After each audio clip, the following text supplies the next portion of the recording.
ఈ సినిమా ఈరోజు అయ్యి ఇంత బాగా వచ్చిన సినిమా అంటే ఒకడే కారణం. దీనికి మీలో ఒకటి దర్శకుడైతే ఎలా ఉంటుంది, అది హరీష్ శంకర్.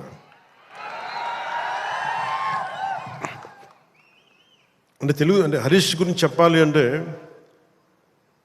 తెలుగు చిత్ర పరిశ్రమకి ప్రాంతీయత, కులాలు ఇవే ఉండవు. ఈరోజు మన తెలంగాణ నేల నుంచి వచ్చినవాడు, కరీంనగర్ నుంచి వచ్చినాడు. మరి సినిమాని మనకి దీనికి ఎల్లలు ఉండవు, హద్దులు ఉండవు. దీనికి ఆ సినిమానా ఈ సినిమానా అని కాదు, ఇది మన సినిమా. ఇది మన దేశపు సినిమా, మన నేల సినిమా, మన నేల నుంచి పుట్టిన దర్శకుడు. ఇలాంటి అద్భుతమైన దర్శకుడు నన్ను ఇలా చూడాలని చెప్పేసి ఊహించుకొని ఇలా కావాలని చెప్పి తపన పడి, నాకు హార్స్ రైడింగ్ నాకు రాదు. నాకు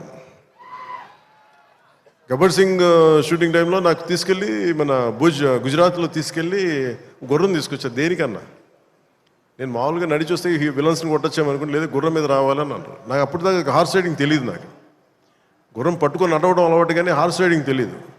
కానీ మనోడు అడిగాడు కదా, చేసేద్దామని చెప్పి గుర్రం మీద ఎక్కి దాని చెవిలో ఒకటే చెప్పాను, నన్ను జాగ్రత్తగా తీసుకెళ్ళి వదలని గుర్రంతో ఒక్కొక్క మాట చెప్పాను. అది మిరాక్యులస్గా నన్ను తీసుకెళ్ళింది. అంటే నన్ను ఎందుకు చెప్తున్నాను, ఇది మనిషి నన్ను ఎంత కోరుకున్నాడో నన్ను చాలా ఆశిస్తాడు. నేను ఏదైనా నేర్చుకోవడానికి సంసిద్ధత ఉంటాను తప్ప, అన్నీ ఒకటికి అన్ని అద్భుతాలు, అన్ని క్వాలిటీస్ ఎలా ఉంటాయి, అన్ని టాలెంట్స్ ఒక మనిషిలో ఉండవు కదా. కానీ ఒకసారి సినిమాకి ఏంటంటే స్పాంటేనియస్గా అన్నీ నేర్చుకోవాల్సి వస్తుంది ఒకసారి. సో అలాంటి స్పాంటేనిటీ ఒక యాక్టర్కి రావాలి అంటే ఆ డైరెక్టర్ కానీ ఆ రైటర్ కానీ ఎంత ప్యాషనేట్ వ్యక్తులు అయితే తప్ప మనం చేయలేం, పుష్ చేస్తారు అట్లా.